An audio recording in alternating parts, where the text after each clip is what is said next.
Hola Clary, ¿cómo estás? Buen día, gracias por estar acá con nosotras. Muchas gracias. Estamos muy contentas Buen día, Estamos chicas. muy contentas de Día de tenerte. lluvia acá en Sí. Argentina. Qué bueno que te enganchamos acá en Argentina ahora que estás viviendo en otro país. Sí, Así si no el que tema de horario se nos iba a complicar se nos iba un a poquito. complicar. Del otro lado del mundo. Así que gracias por estar acá con este Fashion Talk. Muchas ganas de charlar con vos. Y nada, de hacer algo de nuevo con vos, que vos y yo trabajamos juntas en Rapsodia. Así que nada, muy contentas de tenerte acá. Che, Clary, bueno, contanos un poco, que estuvimos charlando ya de nada, tu gran trayectoria desde tus inicios en Rapsodia a dónde estás hoy con tu propia marca. Bueno, sí, siempre hablar de Rapsodia es como lo más divertido para la gente, ¿no? Es como que a un montón de personas les genera tanta ilusión. Total. También quiero contar que mi primer trabajo fue en Jazmín Chevar y lo amé también con todo mi corazón. Ni más Así ni que menos. también, ni Mega más ni menos bueno. que en Jazmín Chevar. Así que Claro, es como si fuese que tengo Rapsodia. como lo más divertido de Argentina, lo he tocado. Claro, Porque claro. en el medio entre Jazmín Chevar y Rapsodia trabajé en Jumbo, que bueno, tiene más que ver con este perfil que de a poquito yo quise ir como Claro. armando Sí. en cuanto a diferentes experiencias y qué fue lo que a mí más me fue divirtiendo hacer. Pero bueno, la verdad es que tuve súper lindas experiencias en lo que hacía moda en la Argentina. Pero bueno, con Feli, que es lo que me trae acá, es haber pasado por Rapsodia con Feli. Sí. En Rapsodia estuve casi 13 años. Wow, un montón. Un montón. Encima, así estuviste que... desde el principio casi, ¿no? No. Las Ah. chicas habían empezado, ya no me acuerdo, yo soy muy mala ¿Qué con fue en las el fechas, 98, pero una cosa así, no? ellas empezaron creo que en el 97. Sí, estuve para los aniversarios, ¿ves? Para los 10 años Ahí estuve. está. Para los 10 y para los 20. Claro. Así que, pero no, obviamente yo entré en una Rapsodia muchísimo más chiquita de lo que después resultó ser. En todo el crecimiento, como sí, hubo un crecimiento boom. inmenso en todos esos años. Rapsodia siempre fue una compañía hiper mega divertida para trabajar por esta sensación de que el crecimiento era diario, o sea, que todo lo que nos proponíamos se lograba, que Rapsodia crecía, que se expandía, y eso para la gente que trabaja ahí, más allá de cuál es el número final, no deja de traducirse en más trabajo, en más cosas para hacer, en más desafíos, en lo que hace, por ejemplo, a moda, en más productos, en más volumen, claro, en más crece la proveedores. colección, Es más como, cosas para todo diseñar, para crear. Sí, es como una cadena de excitación permanente en donde todo está buenísimo. Así que bueno, mi experiencia por Rapsodia, siempre digo, mi corazón está ahí y lo estará siempre. Fue una experiencia espectacular. ¿Qué hacías? ¿Qué hacía yo? Bueno, como todo en la Argentina, uno entra en un trabajo y después todo va cambiando. Entonces siempre la versatilidad para poder ir adaptándose a lo que tenga uno que hacer siempre está. Yo inicialmente entré a Rapsodia por un poco, ellos digamos me llaman por un poco cuál era como mi background. Yo venía de estudiar diseño de indumentaria en la UBA, de ahí me fui a trabajar a Jazmín Chevar. En Jazmín Chevar empecé a trabajar en el área de diseño, me empecé a dar cuenta que a mí me gustaba mucho más lo que tuviera que ver con gestión. O sea, yo no era de las personas que le encantaba dibujar, nunca supe dibujar, aunque ahora me doy cuenta con mis hijos que soy muy buena, pero no lo era antes, o no al lado de lo que era gente que verdaderamente sabe dibujar. Así que yo hice diseño indumentaria porque me encantaba la carrera en sí, no porque tuviera ninguna habilidad. De hecho, arranqué con gráfico y después me cambié, y creo que hoy podría haber hecho industrial, podría haber hecho cualquier tipo de diseño, porque lo que me gusta es esa mirada creativa de las cosas. Pero la carrera en sí me encantó, la disfruté muchísimo y nunca me puse a pensar realmente cuál sería la salida laboral, y eso creo que es una de las cosas más lindas que tiene esta carrera, porque no por estudiar diseño sos diseñadora. Después una vez que empezás a trabajar en el mundo o sea, en las empresas de indumentaria hay millones de cosas para hacer, y muchas veces hasta muchas que no tienen esa prensa como el del diseñador, y son muchísimo más útiles porque hacen del negocio algo verdaderamente rentable. Total. Así que en Jazmín ya me empecé a perfilar en todo lo que era la gestión del negocio de la moda. Después de Jazmín me fui a Estados Unidos a estudiar, me fui a New York a hacer management. Cuando vuelvo me puse a trabajar en Jumbo, en el supermercado Mirá, Jumbo, que claro. era todo lo que yo quería en ese momento, porque era un poco entender cómo se movía el retail, empezar a entender digamos, de todo lo que es gestión de un producto, claro. más allá de que a vos te parezca lindo o feo. No, re buen lugar. Y ahí, sí, como es una escuela espectacular. Totalmente comercial de lo que es el producto, ¿no? Venís de lo que es. Claro. Acá no se jode, acá hay que facturar. Claro, acá tirar el lápiz. Pasame tu diseño a Excel, más o menos, sí, ¿no? Sí. No, sistemas, SAP, eran cosas que yo, imagínate, nunca en la UBA, nunca hubieran ni nada, ni tenía un capítulo. Así que con Jumbo empecé a viajar a Oriente, por primera vez fui a China, por primera vez fui a India. Ahí fueron los primeros viajes, wow. Esos fueron los primeros viajes, yo me iba a la Canton Fair de China y me metía en estas selvas de proveedores. Con toda. Encima en el primer viaje. Para hacer. En el primer viaje has dicho, ¿qué es esto? ¡Qué espectacular! No había celulares, no voy a delatar mi edad, pero en ese momento no había ni celulares, o sea, yo estaba sola en medio de China, desde 24 años, a la buena de Dios, le dejaba escrito a mi mamá los hoteles en donde yo iba a estar y ella me llamaba al hotel para confirmar que yo siguiera viva. Bueno, así que eso fue un poco como mi background. Entonces, ¿por qué entro en Rapsodia? Un poco por esta necesidad de las chicas de empezar a darle como una vuelta de rosca a lo que es la estructura de diseño, empezar como a organizar un equipo de poquitas con toda la intención de crecer. Así que arranqué así y bueno, uno después va empujando, ¿no? Y empujando, se fue armando lo que fuimos teniendo. Que cuando yo llegué éramos 200 personas, no sé cuántos. Miles, qué sé yo, no sé. O sea, en producto nada más, no sé, éramos como 20, creo. Más, muchísimo más. Bueno, y después ahí en Rapsodia fue todo, fue un crecimiento en todo sentido, fue un crecimiento desde la gestión, fue un crecimiento desde el armado de los equipos. Yo estuve a cargo de producto y producción, era planificación, producto y producción, 10 años, y después los últimos años ya como directora general de Rapsodia.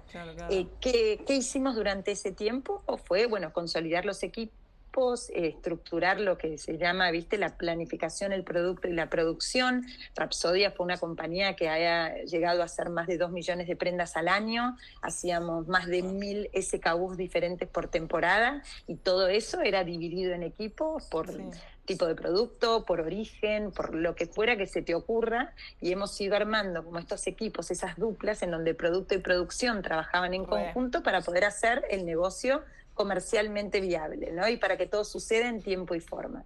Así que un poco mi experiencia en Rapsodia fue eso. Yo estaba a cargo desde el diseño de cada una de las prendas, con José y Sol, que son las que verdaderamente hacen todo esto.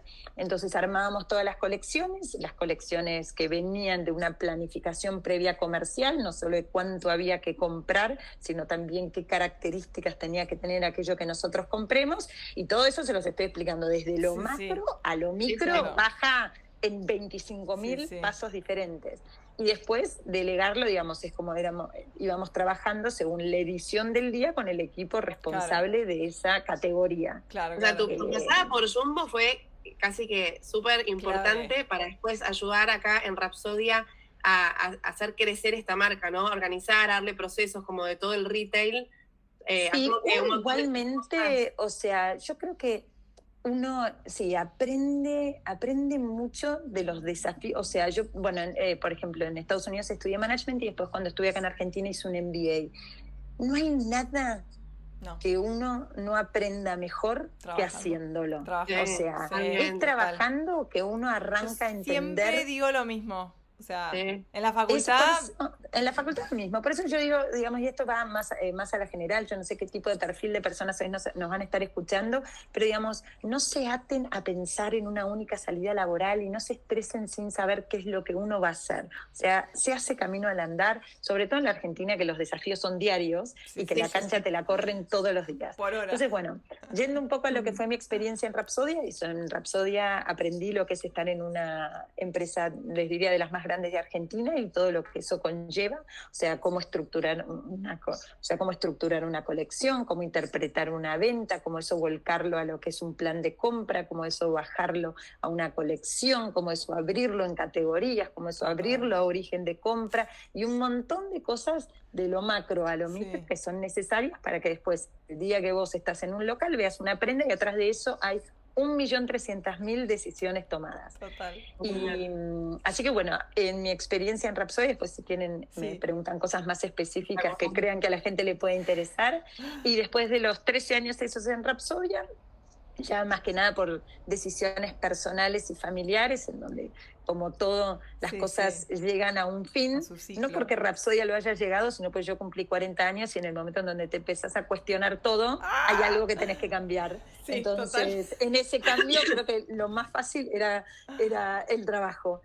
Tal cual. Y ahí arranqué, bueno, un proyecto personal que después ya también les contaré. Sí. Bueno, a mí me encantó, o sea, de Rapsodia, por todo lo que decías recién, que se notaba, yo cuando entré ahí, se notaba mucho que, o sea, cada área, como decís, primero que estaban re interconectadas y se laburaba mucho en equipo, con comercial, con producción, o sea que era realmente como todos tirando para el mismo lado, y esto que decís de en cada edición, que era cuando se definían tipo, o se veían todos los productos de toda la colección de cada área, se laburaba mucho codo a codo con todas las áreas, estaban muy conectadas, eso era re lindo, y era como realmente un equipo, y viste, porque hay en otras marcas por ahí, o qué sé yo, el comercial siempre le baja línea a diseño, tipo, pará Carl, calmate un poco, haceme lo que se venda.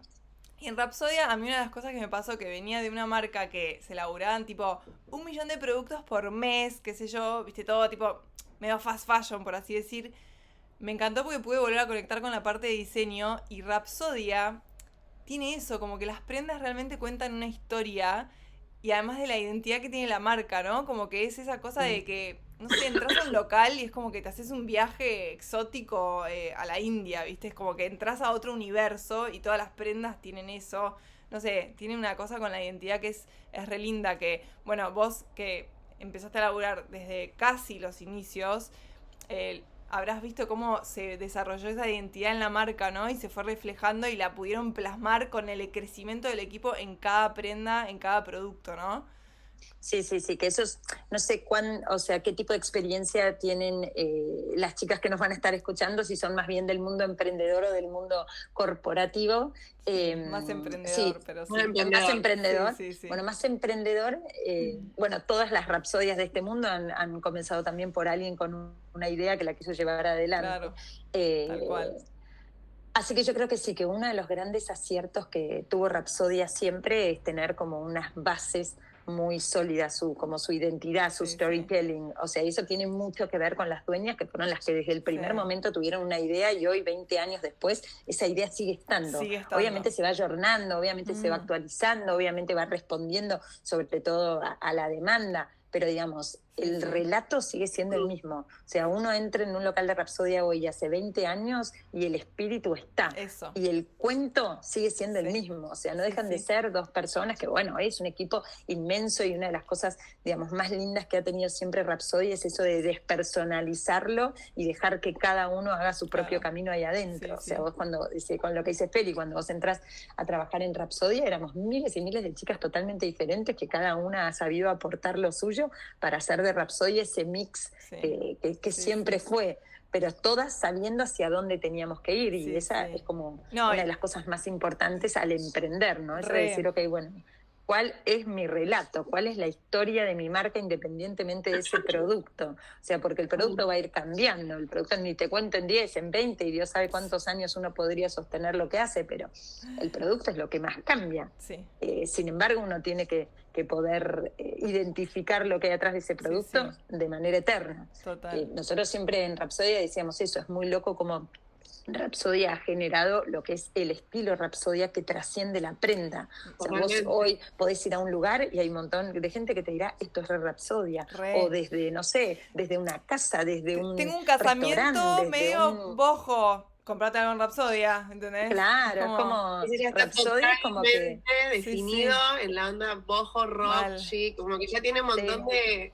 Sí, tiene una identidad muy fuerte, y eso es lo que está buenísimo, porque la gente después asocia un montón de cosas que nada tienen que ver con un producto de moda a la marca. Sí. Y para mí eso es uno de los grandes assets que tiene Rapsodia. Esto de que si yo la tengo que describir, la puedo describir y no te voy a hablar de un vestido. Yo te puedo decir un montón de características de esa marca sin necesidad de decirte qué es lo que vende. Y eso para mí es una de las cosas como más importantes a la hora de pensar en un proyecto personal.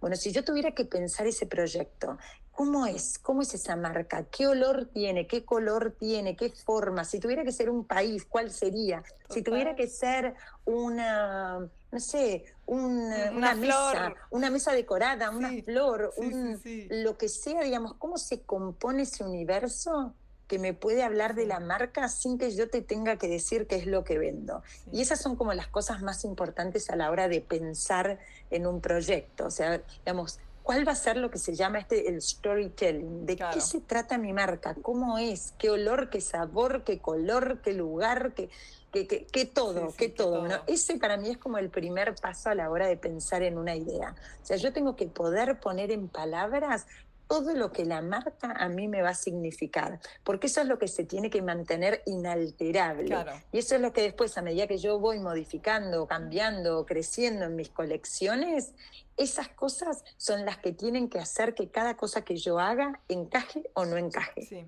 Ese es uno de los grandes riesgos de la moda. O sea, cuando uno está en moda, la palabra moda es como muy abarcativa porque parece que es algo como efímero, es algo que es ahora y nunca más, y ahora sí muta o sí. todo el tiempo. O sea, es esto o nada. Sí. Y en realidad no, nada que ver. Justamente creo yo también, obviamente hay millones de proyectos, hay millones de marcas, hay millones, digamos, de estrategias que uno puede tomar.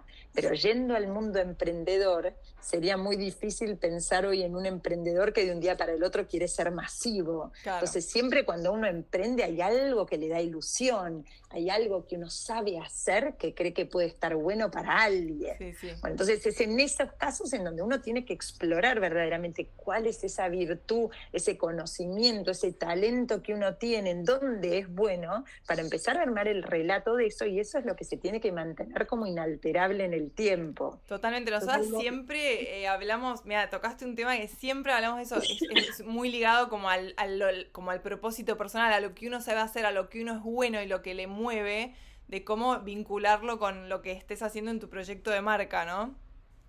Bueno, y hablando de eso, ya vamos a hablar del nombre de tu marca, que nosotras es un ejercicio que también justamente amamos, el Ikigai, que es como este propósito de vida, lo que uno sabe hacer, en lo que uno es bueno, por lo que le pueden pagar, y su aporte al mundo.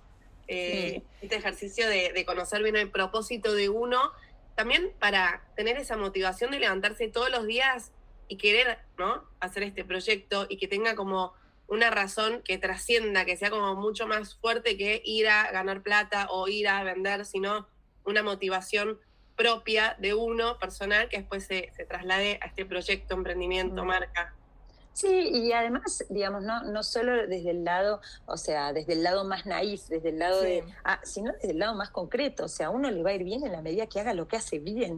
O sea, porque a uno cuando empieza a hacer, por ejemplo, no sé, todas nosotras cuando tenemos la idea de encarar un proyecto, es muy fácil también mirar lo que están haciendo los del costado para tratar de imitar aquello que uno cree que se hace bien. Y después aquello que el otro bien, por ahí no tiene nada que ver con lo que yo sé hacer. Total. Y de repente yo me encuentro ocupando mi tiempo haciendo cosas que no hago bien solamente para hacer o para tener lo que creo que al otro le sale. Claro. Entonces, eso para mí también es muy importante a la hora como de pensar en un proyecto, porque el proyecto tiene siempre un montón de patas, ¿no? O sea, suponiendo el proyecto de la indumentaria, que creo que es la mayoría de las chicas que están acá deben estar en la parte más de indumentaria.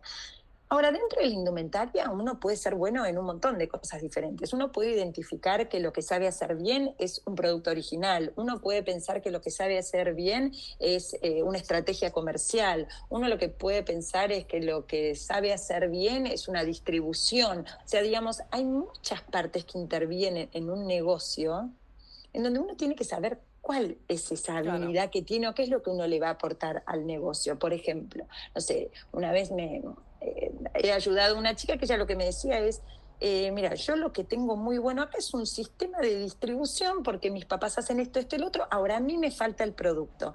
Y ella estaba como loca buscando y buscando cuál era ese producto, cuando en realidad lo que ella sabía hacer era todo lo demás para que después, encontrado cualquiera sea el producto, el negocio fluya. Ella tenía costos competitivos, digamos, había un montón de diferencias dentro de su proyecto que podían hacer de ese proyecto algo rentable. Y ella estaba estudiando para ver si le salía una idea de cuál era el producto que tenía que hacer. En definitiva, bueno, digamos, más allá de cómo terminó la historia, que terminó siendo requete contra buenísima y que salió brillante, no tenía nada que ver con un producto que ella tenía que diseñar, sino en, bueno, hacer otras cosas para ella después poder brindar o poder poner al servicio de los productos cuál era su asset, ¿viste? Su as. Bueno, y así miles de ejemplos diferentes en donde uno tiene que ser muy consciente qué es lo que sabe hacer. Por ejemplo, no sé, yo cuando arranqué mi proyecto personal, yo tengo muy en claro qué es lo que sé hacer bien. Claro. Y no es todo. Ahora, lo que sé hacer bien es lo que no puedo delegar, no delegar en el sentido de que no, es de donde yo no me tengo que correr. Y después juntarme con quienes sepan hacer bien otras cosas para que el proyecto salga adelante. Pero uno no puede hacer bien todo, uno no puede ser bueno en todo. Entonces uno tiene que ser muy honesto con uno mismo en qué es lo que yo sé hacer bien. Y sobre eso armar verdaderamente el proyecto. O sea, si yo soy buena diseñadora, por decirlo, bueno, entonces mi proyecto tiene que romperla toda en diseño. Y después voy a ver cuáles son las otras, digamos, como decisiones comerciales que voy a tomar para que ese negocio después sea efectivamente rentable. Pero, no sé, como un consejo que le daría a todas las emprendedoras es imposible pensar que uno va a hacer bien todo. Lo que sí es muy bueno es pensar en dónde yo puedo sumar valor. Y ahí sí vamos como a esta parte más naif, no naif, es real, esto del ikigai, o sea, ¿qué sé hacer yo? ¿En dónde soy buena? ¿En dónde le aporto al mundo? Y por lo que me pueden llegar a pagar. Entonces es como una conjunción a la hora de emprender, es como muy importante que uno sepa en dónde es bueno. Hay que sincerarse, ¿no? Hay que sincerarse. Bueno, primero, no soy súper poderosa, no me puedo hacer todo. Voy a ver, tal cual, lo que vos decís, cuál es mi fuerte, y en las partes que no son mis fuertes o que necesito ayuda, buscarla y delegar o armar equipo. O no frustrarse, o sea, ponerle foco a lo que verdaderamente yo sé hacer bien. Y sobre eso, armar mi idea, armar mi storytelling, armar lo que va a ser después algo exitoso en la medida que junto a otras personas o lo que fuera que vayas a necesitar, esto sea viable. Pero, como yo lo dije, siempre se nota un montón cuando alguien disfruta de lo que hace. Se nota un montón. Se nota un montón. Y además, no solo eso, volviendo a lo que uno es bueno, sincerarse con uno mismo también, ¿qué tan dispuesto está a dar a cambio de qué es lo que espera recibir? Y eso tiene mucho que ver, no sé cuáles son las edades en las que todas ustedes estarán emprendiendo. Sin duda, cuando uno es más joven, la energía está totalmente enfocada en eso. Digamos, no sé, es otra como situación. Sí, tenés más tiempo para probar, testear, tenés más pilas. Y después, también, a medida que uno va creciendo, ni hablar cuando ya empiezas a tener hijos, ni hablar cuando estás más grande, digamos, la energía es otra, no es ni mejor ni peor, es distinta, pero uno también tiene que sincerarse mucho de cuánto está dispuesto a dar. ¿Por qué? Porque eso tiene que también estar muy presente a la hora de o buscar una socia, o armar un equipo, o mismo uno poner sus propios límites. Porque eso es casi tan importante como el saber en dónde uno es bueno. O sea, uno tiene que saber en dónde uno es bueno y hasta cuánto está dispuesto a dar por esto. Sobre todo para manejar las expectativas y la frustración. O sea, yo fui una persona que trabajó 7x24, fines de semana, sin vacaciones, digamos, disfrutándolo como nadie. Disfrutándolo como nadie. Y hoy estoy en otra etapa. Hoy me doy cuenta que es muy loco porque más allá de que Rapsodia no haya sido mi compañía, siempre la sentí propia. Y cuando uno trabaja con la camiseta puesta, uno no importa, digamos, de quién es. Uno está ahí, lo que uno hace es propio. Y yo le he dedicado muchísimo más tiempo a eso que hoy lo que le dedico a un proyecto mío personal. Y no porque no me interese, porque digamos, hoy tengo otro balance en mi tal vida, hoy cual. ya tengo más de 40 años, hoy busco otro tipo de equilibrio, y de vuelta, una de las preguntas que ustedes el otro día me comentaban, esto de el éxito. Bueno, el éxito es muy relativo. Lo importante es que uno se siente exitoso en las decisiones que toma, y en esas decisiones que toma las disfrute, y en ese disfrute te vuelva algo de lo que vos esperás recibir. Total, es como digamos, más el éxito personal, porque una cosa también es que te den los números y ganes plata, pero lo que acabas de decir es totalmente... Sí, por eso siempre hacemos siempre hincapié en pensar también en tu visión de marca, o sea, ¿qué te imaginas de tu marca? ¿Qué te imaginas de tu vida? Y hacer ese ejercicio de la visión, porque es lo que para vos va a ser exitoso. Si vos querés trabajar 4 horas por día, 3 horas por día, porque querés tener un balance con tus hijos, con tus amigas, vos personal, trabajar porque te gusta, y bueno, y quizás tener X ganancia, y para vos eso es tener una marca exitosa, y tener una vida exitosa va a estar bien. Sí. Y quizás para otra persona es, no, yo quiero tener 5 locales, quiero tener un equipo de 500 personas, bueno, ese va a ser el éxito para esa persona. Entonces, por eso es clave tener, como esto que decimos, de sincerarse y decir, bueno, esto es lo que yo quiero para mí, para mi marca, mi visión, para mi vida, ¿no? Y trabajar para lograr esos objetivos. Sí, perfecto. Sí. Pero bueno, yendo también un poco más o sea, me imagino cuál es la pregunta de todas ahora, es, bueno, ok, perfecto, pero ¿cómo arranco?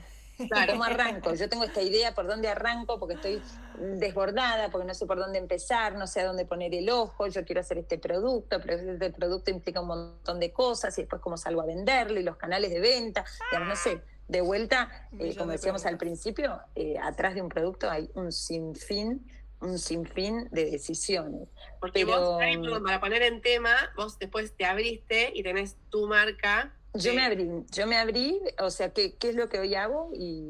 Dale. ¿Para qué es lo que haces y por qué? ¿Y cómo surgió? Porque quiero saber.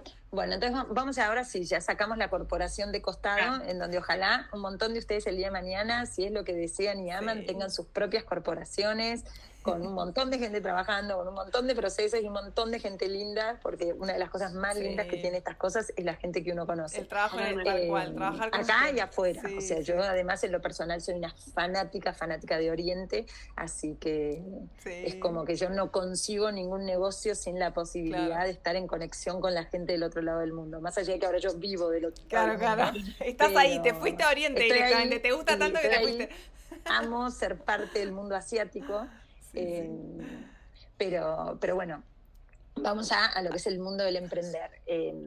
Bueno, yo me voy de Rapsodia sin mucha idea de qué era lo que quería hacer. Para mí eran como dos cosas distintas. Primero tenía como que cerrar una etapa de mi vida y después ver qué era lo que a mí me iba a divertir hacer.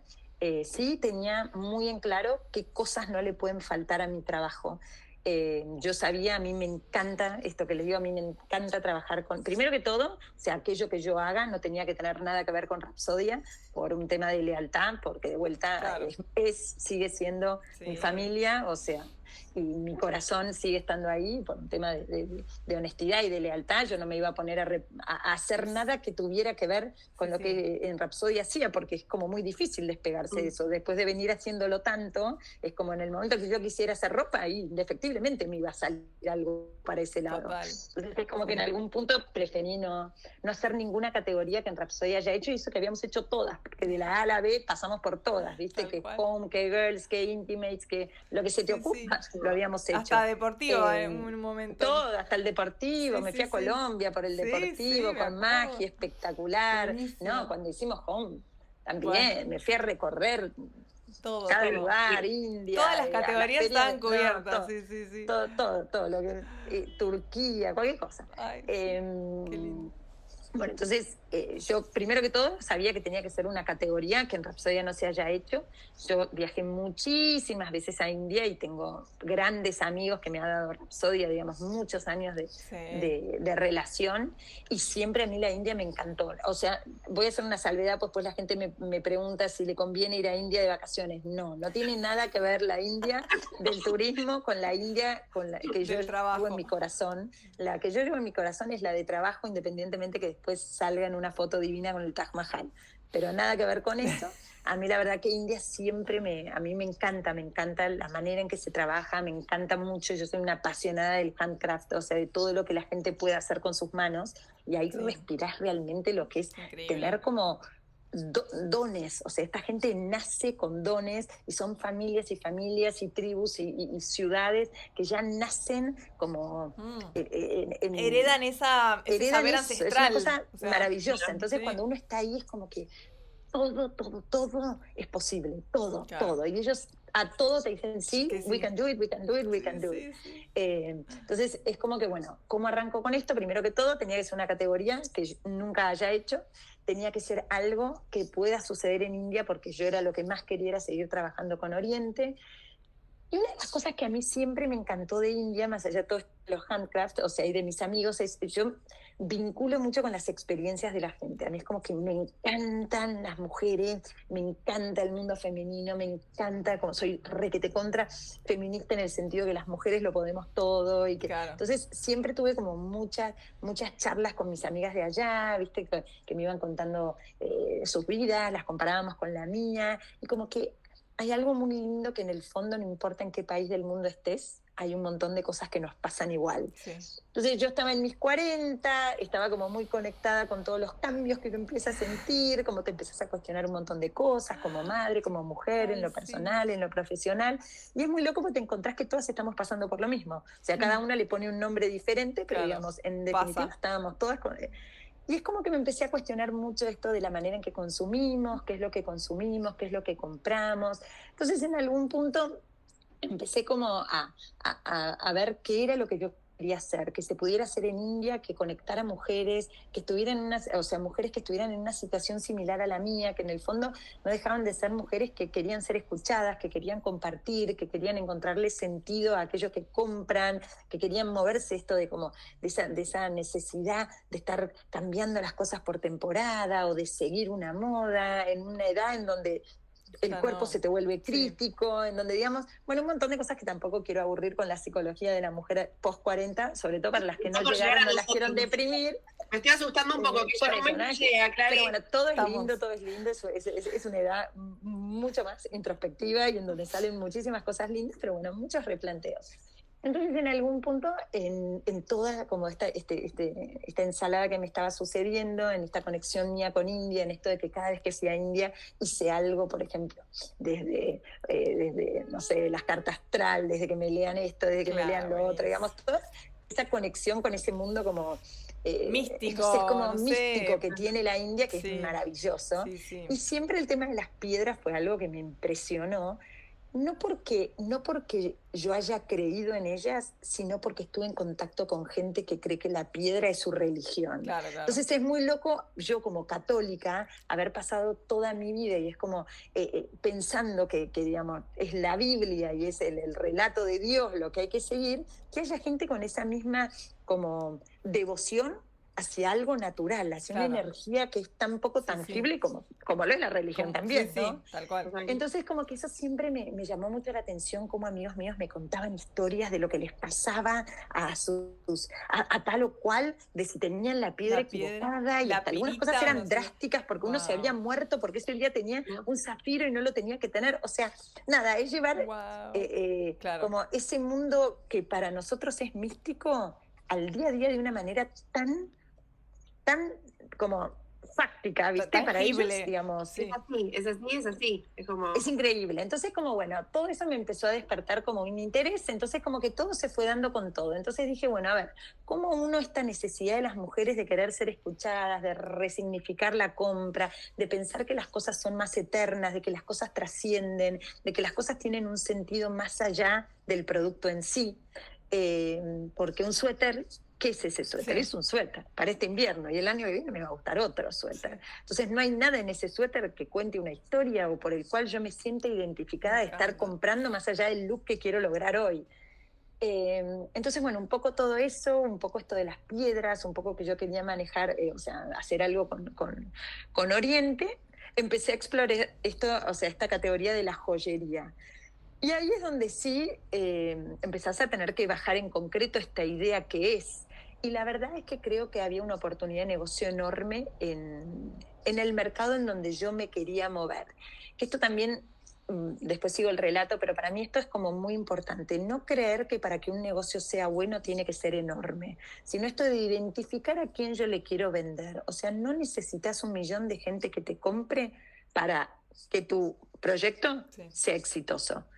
Entonces eso también es como muy importante, no pretender gustarle a todos, pero a quienes vos crees que le va a gustar, que seas única. Entonces, bueno, yo creo que en esta categoría esto de la joyería, acá en Argentina había requete contra, hay requete contra una oportunidad, porque por varias razones. Primero, porque creo que lo que más se consume acá es la billutería, una billutería, digamos, más accesible, no voy a decir ni barato ni caro, porque eso es relativo para la plata que tenga una persona, pero lo que nosotros podríamos llamar más primer precio. Primer precio, más producto de moda, tenés grosos como son Todo Moda, como son Isadora, que en algún punto hacen el fast fashion de la billutería. Después tenés las marcas que hacen siempre alguna línea como para complementar, pero digamos, nunca es su core. Y siempre estamos hablando de un tipo de producto cuyo precio es bastante como complemento en lo que hace a las marcas grandes. Claro. O sea, un Todo Moda, un Isadora, que vendrían a ser cosas accesibles, por decirlo de alguna manera, hasta de repente una línea de billutería que te puede lanzar un Rapsodia, un Maria Cher, hasta alguno que otro producto que te saca un Jazmín Chevar. Digamos, lo hacen principalmente para complementar su core, que es otra cosa. Es como un accesorio, es como, entonces creo que desde ese lado había una oportunidad, porque no hay hoy personas que por ahí exploten esa categoría como core. No hay muchas opciones dentro de lo que sería un producto premium sin llegar al oro. Y entre la bisú y la joyería del oro hay una brecha inmensa de diferentes posiciones que uno podría ubicar y armar sus propios proyectos con un montón de gente que le gustaría. Entonces yo creo que era una oportunidad. También el tipo de producto, bueno, que arranqué yo entonces es esto, es una joyería, o sea, no es una billutería, ni no por eso trabajo con oro puro, pero sí trabajo con todo lo que son materiales nobles, sí bañados en oro real. O sea, la calidad de la piedra es real, hay una gran diferencia, que eso después... las que estén más en este rubro, empezás a entender el accesorio, tanto como cuando estás en moda, entendés la moda. Pero bueno, tenés también diferentes categorías, diferentes calidades, diferentes productos, diferentes costos, diferentes orígenes de producción. Yo elegí posicionarme en lo que yo sabía hacer bien, que es trabajar con Oriente, hacer un producto importado y un producto de deseo cuyo precio y calidad estén en la escala más arriba, por decirlo de alguna manera. Nosotros desde Rapsodia justamente fuimos mucho a un público con posibilidades de compra. Digamos, más allá de la financiación, más allá de la cuota, pero le estamos hablando a una parte de la Argentina y de los países de Latinoamérica que tienen poder adquisitivo. Entonces, ese era un público en el que yo, digamos, supe aprender a moverme. Entonces, lo yo sabía, de vuelta yendo a lo que uno sabe bien, difícilmente yo te pueda hacer un buen negocio masivo, digamos, porque por lo menos de entrada no sabría cómo manejar un montón de variables que son importantes. Los volúmenes, los precios, el mercado. Y una de las cosas también más importantes es esto de tratar siempre, más allá de que las ideas surgen los proyectos surgen por la idea de uno, nunca perder de vista la imagen del cliente de lo que vos hacés. Porque no quiere decir que uno tenga que ir cambiando su producto según lo que el cliente le pide, porque seguramente uno termine desvirtuando su idea, y no es la idea uno adaptarse al 100% al otro, sino lograr que ese otro se adapte a lo que uno propone. Pero es muy importante no perder nunca de vista la opinión del cliente. Entonces, si yo hubiera querido hacer algo más masivo, me hubiera por ahí costado entender ese cliente, porque hasta ahora nunca lo conocí. Bueno, lo conocí en Jumbo, pero vamos más a la parte que les divierte a todas, que es Rapsodia. Entonces, yo sabía, es como que ahí es cuando empezás a planificar cuál es tu idea, tenés que empezar a tomar ciertas decisiones. Y eso va de vuelta, como veníamos hablando, de qué conozco o en dónde creo poder llegar a ser buena. Entonces, ¿cómo fui ideando esto? un tipo de joyería que se ubica en una posición, digamos, en un posicionamiento más arriba de lo que por ahí hoy actualmente más se ve, y que trae un tipo de producto que en Argentina no se puede hacer, que viene a ser como el diferencial. Claro, claro. ¿Qué tiene ese producto? Tiene un look and feel, tiene como un handcraft muy propio de ellos, muy propio de ellos. Que no quiere decir que sea mejor ni peor, es simplemente el tipo de producto con el que yo resueno. Acá en Argentina se hacen un montón de cosas maravillosas.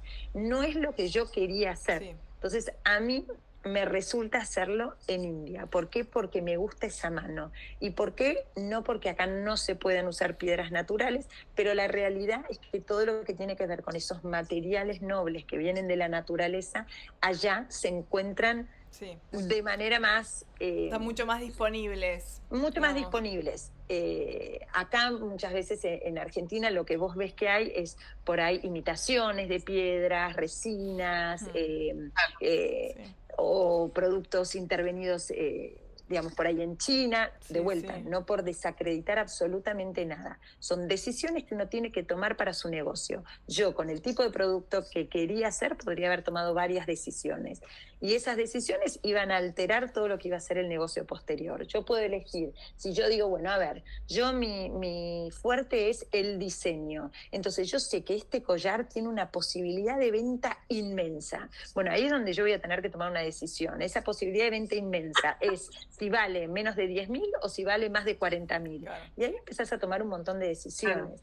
Yo quería manejar algo más exclusivo. Entonces, en el momento que vos querés algo más exclusivo, que le querés apuntar a gente que tiene una posibilidad de compra, sin duda tenés que hacer un producto más caro, un producto más selectivo, no caro en cuanto de que no corresponda al producto que le estás vendiendo, pero sí tenés esa posibilidad de irte a algo más costoso, en todo sentido, en su costo y en su precio de venta. Entonces, así fue como armando... No, digo, no hay un bien o un mal, es tomar una decisión y hacer todo alrededor como para ir hacia... Todo tiene que tener consistencia, o sea, acá se trata este famoso storytelling que es circular, en donde todo tiene que ver con todo. O sea, si yo digo que en mi caso, voy a hablar de mi caso como para poner los ejemplos más fáciles. Si yo lo que quería era hacer un producto que sucediera en Oriente, que tuviera un relato, que tuviera esa sensación de que dura para siempre, de que atrás de cada producto haya una historia, de que le quiera ir a mujeres que se están cuestionando en este minuto el porqué de un montón de cosas, el que yo prefiera manejarlo de manera más exclusiva para poder tener este vínculo con la gente que tanto estoy buscando. Y bueno, eso ya, todas esas decisiones devienen en un tipo de producto que lejos va a estar de ser un producto que por ahí puedas encontrar en Todo Moda, cuya estrategia es totalmente diferente. Ellos tienen que ver cuántos de esos collares venden por minuto a una persona que está dispuesta a pagarlo lo mínimo o lo máximo para ella, pero te quiero decir un precio más bajo de nivel, y que necesitan que para que esto sea un buen negocio, el volumen sea inmenso. Bueno, entonces ahí es como cuando uno empieza como a perfilar y a notar todo lo que tiene que ver con la idea de uno, cuáles son todos como estos universos que uno tiene que abarcar. Entonces, primero que todo, ¿cómo es mi marca? ¿Cuál es ese relato? ¿Qué es lo que yo creo que quiero transmitir en el producto que vaya a hacer? ¿Cómo es ese producto? Ese producto, ¿cómo hago para que sea el fiel reflejo de aquello que yo quiero decir? Y eso que aquello que yo quiero decir, recuerden lo que dijimos al principio, muchas veces no habla del producto en sí. Pero entonces, si yo, por ejemplo, en mi caso te digo, mira, yo quiero un tipo de producto que me vincule con mujeres. Yo quiero un tipo de producto que tenga una historia, que yo le pueda contar a esa mujer que aquello que se está llevando es eterno, o que tiene un significado que trasciende, en mi caso, el collar en sí. Bueno, ¿cómo es ese producto? ¿Qué tiene? ¿Cuál es esa historia que yo tengo para contar? Y bueno, entonces ahí es donde conecto con esto de las piedras, con que cada piedra tiene su poder, con que hay una piedra para cada cosa. Esto te lleva también a un montón de submundos, ¿no? Las energías, en lo que uno cree, en cómo te influyen todas esas cosas en tu humor diario, digamos, cómo cada uno lo pone en práctica, digamos, y ahí es como que, nada, un sinfín de cosas, pero bueno, en algún punto ¿Cómo cargas vos al producto de esta historia que querés contar? Yo quiero que lo que yo venda tenga un significado. Entonces, también eso es donde se te abren un montón de universos, porque se te abre el universo de cómo hago para llegar a la gente, cómo hago para yo ser el mejor regalo que uno pueda recibir. Entonces, es ahí donde empezás Es que además lo trabajás ya, lo que hagas lo haces desde otra perspectiva, con otra forma. No lo haces pensando en un producto a vender, lo haces pensando en ponerle a algo físico todo este universo que sos vos con tu marca, de por qué la hiciste, de lo que te surgió, de lo que sos bueno, de todo lo que hablábamos recién. Entonces ahí todo eso te va derivando, porque entonces cuando vos ya tenés esa idea de marca, cuando vos ya tenés ese producto, entonces después hay un montón de decisiones que tienen que decantar, porque por ejemplo, si yo me pongo a pensar, ok, entonces yo ya tengo mi línea de joyería, es una línea de joyería premium, es una línea de joyería cara, es una línea de joyería en donde yo le encuentro un significado a cada cosa que hago, donde cada producto tiene una historia, donde cada producto está asociado a algo, ya sea una energía o ya sea a un poder, porque bueno, no quiero entrar en las piedras, pero bueno, eso es lo lindo que tiene una piedra, cuando uno regala un collar con una piedra, no está regalando solamente un collar, está regalando un deseo, está regalando energía, algo claro, algo de ese, un significado más allá. Por ejemplo, no sé cuáles tengo, pero por ejemplo, no sé, este collar está hecho de cornalinas. La cornalina es la piedra de los cambios, es la piedra como de la valentía. Entonces, bueno, tiene mucho que ver. Si yo tengo una amiga que está atravesando una situación particular, que yo le regale esta piedra no es cualquier cosa, más allá que después el collar le guste o no le guste. O por ejemplo, bueno, no sé, así como millones de es un gift with purpose, un regalo con un propósito. Sí, y en donde uno, viste, no sé, yo recibo un montón de personas que en donde nos pasamos, viste, como charlas lindísimas de qué es lo que uno está buscando, o sea que es muy loco porque te encontrás con mujeres que vienen a buscar algo que después se traduce en un collar, pero en realidad están buscando otras cosas y cómo las mujeres nos hablamos y cómo las mujeres nos expresamos, digamos, bueno, pero volviendo a lo que es el negocio en sí, entonces una vez que yo ya tengo este producto, en donde yo ya sé que tiene todas estas características, es raro pensar que yo entonces a la hora de decidir cuáles son mis canales de venta, una opción sea, por ejemplo, venderlos en locales de multimarca. Y no, porque entonces, digamos, todo lo que tiene de interesante esto que yo hago, ahí se perdería. Entonces, la verdad que es difícil pensar. Claro, es como si vos ya venís que decís, bueno, mira, a ver, mi producto va a tener esta y esta característica, entonces no es para cualquier canal de venta. Entonces, difícilmente un collar mío tenga la misma fuerza y tenga el mismo potencial en una tienda multimarca que si yo encuentro ese canal propio en donde todo lo que yo tengo para contar puede ser transmitido. Claro, y cuando vos decís eso de tal y tal y tal, nosotros siempre hacemos mucho hincapié en bajar todas estas ideas, ya sea por escrito, en imágenes, esto que decís de como el mundo de tu marca, también nosotros trabajamos en las mentorías de, más allá del producto, ¿cómo es el mundo de tu marca? Fotos, imágenes, estampas, tal, cómo es la persona, la actitud de la persona de ese mundo, de tu marca, ¿no? Y también todas estas ideas que vas teniendo, está bueno bajarlas a papel, escribirlas, releerlas, y que no queden en un pensamiento que quizás lo tuviste y quedó, ¿no? Me parece eso es importante, la parte visual y escrita. Porque es fácil desviarse, como decías vos, si le das mucha bola al ruido de afuera o por ahí te vas, viste, a tanto el producto y por ahí, por vender más o por... se hace esto en la moda o qué sé yo, por ahí te desvías y está bueno. Vos igual, Clary, se nota como que lo tenés re claro y es tan fuerte la razón, pero es tan fuerte la razón por la que lo hiciste, que sabías perfecto, querías con India, algo que sea único, que trascienda el tiempo, que te haga sentir una sensación, es como que difícilmente te desvíes de eso, aunque puede pasar, obvio, y se nota en todo lo que es tu marca.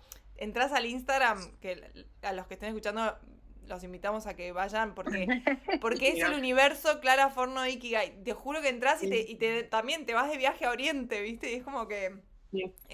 pero es importante como... Bueno, eso sí, eso es como muy importante. Eso es eso que hablábamos al principio de cuáles son todos esos universos que van a formar parte de tu marca.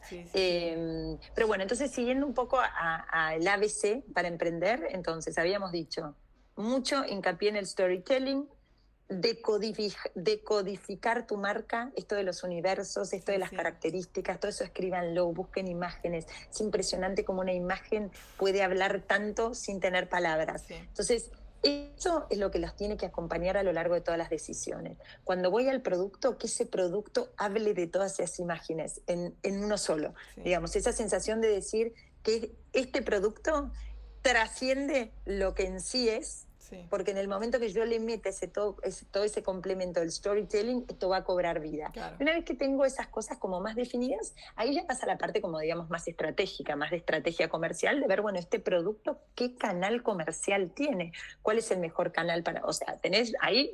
Empiezan un montón de cosas, ¿no? Y esto estamos hablando de que si fuera una startup, después ya una vez que está rolando la rueda ya pasa a ser otro capítulo en donde lo más importante es aprender a descifrar aquello que yo vendo para poder planificar mejor mi futuro. Pero yendo a que esto es una startup, entonces una vez que yo ya tengo mi storytelling, yo ya tengo muy en claro, no muy en claro, chicas, no se traben si las cosas no están perfectamente bien. Pero claro, yo tengo mínimamente claro a dónde quiero llevar mi marca, si ya más o menos tengo el producto que yo quiero hacer, entonces sobre eso es que tengo que tomar las decisiones pertinentes de cómo seguir. A ver, ¿cómo vendo? ¿Dónde vendo? ¿Cuál sería ese canal comercial que sería ideal para el tipo de producto que yo tengo y para esa estrategia, digamos, de marca y comercial que voy a estar como planificando? ¿Son locales mayoristas? ¿Es una venta online? ¿Es un local? ¿Es un, no sé, la sinfín de oportunidades y posibilidades de venta que uno se le ocurra? Y después... con el canal, obviamente lo estoy haciendo muy por arriba, esto no quiere decir que sea fácil, pero después también está todo como es la estrategia del pricing, o sea, cómo uno entiende sus costos, cómo uno entiende sus márgenes, cuál es ese precio de venta, cuál es ese precio de venta al que uno tiene que salir, digamos, cuál es la competencia. Después ya toda la parte como de planificación comercial empiezan a tomar como lugar otros jugadores, pero siempre es muy importante arrancar por la idea. Cuanto más sólida esté la idea, más fácil es después tomar decisiones comerciales. Claro, y obviamente se retroalimenta permanentemente, porque digamos, si yo quiero, si mi idea es ir a algo premium y que esto y que lo otro, y quiero un producto caro y me mando a hacerlo y tiene costos altísimos, y después cuando voy a mi realidad de mercado difícilmente pueda sostener un precio de venta en los canales a donde yo siento que puedo llegar, y entonces el negocio no sirve. No. Entonces, pero para no marearnos y no creer que uno tiene que tener resuelto absolutamente todo, empecemos por lo más importante, que es eso de tener una buena idea de marca y de producto, porque es la idea lo que después realmente te va a llevar a tener o no éxito. O sea, cuanto más sólida esa idea esté, más sostenible va a ser para el resto de las decisiones. Y cuanto más original sea, más oportunidades va a tener. Y originalidad no quiere decir un diseño que nadie conozca. Por ahí la originalidad va en otro tipo de cosas, va desde en una, no sé, desde una distribución, desde una, no sé, hay un montón de oportunidades. Sí, porque no es que vos haces un producto que no existe, no se habla de eso de la originalidad, no es hacer algo que nadie hace. Está todo inventado, está todo chicas, hecho, el mundo está todo inventado, y el que no lo inventó te lo copia en 2 segundos, en 2 segundos, tal porque cual. Yo lo veo hoy con lo que yo hago, es increíble como soy un piojo y de repente me están copiando, pero literal, nadie lo hace, que venden acá cerca, pero bueno, nadie lo hace como lo haces vos, porque tenés todo este universo detrás. Pero bueno, hay muchas diferencias que son por ahí imperceptibles para determinado público, porque entonces se usan piedras sintéticas, se usan materiales, no se usan, digamos, materiales nobles, un montón de cosas, pero hacen que ese collar, que es similar, valga un tercio, un cuarto de lo que... Entonces, pero bueno, sin entrar en el mundo de la copia, que ojalá cuando ustedes arranquen sus proyectos no tenga que ver con eso, hay un montón de oportunidades de dónde ver, digamos, de dónde uno... Hay un montón de lugares donde uno puede... crear una oportunidad. Entonces, marca, producto y después decisiones comerciales que vayan en línea con este producto en donde yo me siento fuerte, o en esta marca en donde yo me siento fuerte de contar. Eso es como les diría como el ABC. Y después una vez que uno empieza a rodar, a aprender, a acompañar ese rodado. Que eso ya, bueno, es meterse en lo que es una estructura de colección, meterse a entender cómo clasificar esa colección, cómo interpretarla, digamos, cómo planificar el famoso P por Q.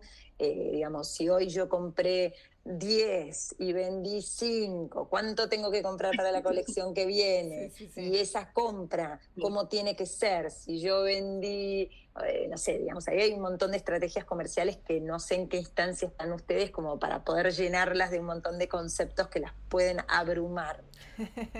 Sí, es un montón. Sí, eso lo vemos un poquito más adelante en el programa, como un pantallazo, y cada uno va a ir agarrando dependiendo del estado en el que esté. Pero bueno, lo bueno de este programa es que después lo van a poder ir viendo y más adelante, en 2 años, ya están en un estado donde pueden planificar más la colección. Bueno, ahí les damos un par de herramientas también como para que puedan armarla. Pero bueno, Clary, o sea, nos podríamos quedar hablando horas porque quiero decirles que ya pasó 1 hora. No. Dale. Y ustedes decían que no íbamos a hablar más de 20 minutos. Bueno, entonces editen, corten. Lo dejo acá. No, todo es súper valioso, la verdad. Sos una genia. Sos una genia, todo Clary, es muy valioso, tanto para nosotras como para los emprendedores y las marcas que estén escuchando. Todo tu conocimiento, tu recorrido, tu experiencia nos suma un montón. No, y además creo que para lo que queríamos charlar, que es esto de identidad de marca, de armar una marca, viste, con buenas bases, yo sabía que eras la persona indicada, te juro, porque se nota en tu marca, se notaba en Rapsodia, tipo, vos eras Rapsodia, hoy sos Clara Forno de Ikigai, pero es como que tenés tipo, como algo muy, generás algo que es muy marcado, que genera esto que no es un producto, es una experiencia, es una sensación, es un olor, es un color, ¿viste? De hecho, cuando lo contabas de tu marca, yo por adentro pensaba, ya me quiero meter en ¡Mal! Yo tipo, me quiero comprar todo. Ya tipo me meto, te escribo mañana para comprarme algo. El storytelling es como que me llegó, ¿viste? Cuando me hablabas de los 40, de la energía. Como, me está hablando. Soy yo. Hacemos grupos de autoayuda también, chicas. Mal, totalmente. Así que bueno, Clary, sos una genia. Bueno, mil gracias por sumarte y por pasar toda esta experiencia, no solo a nosotras, sino a todos los que nos estén escuchando acá, que es muy valioso. Cualquier cosa que necesiten me pueden escribir. Dale. Gracias, Clary. Mil gracias. Sos una genia. Mil gracias. Un beso enorme.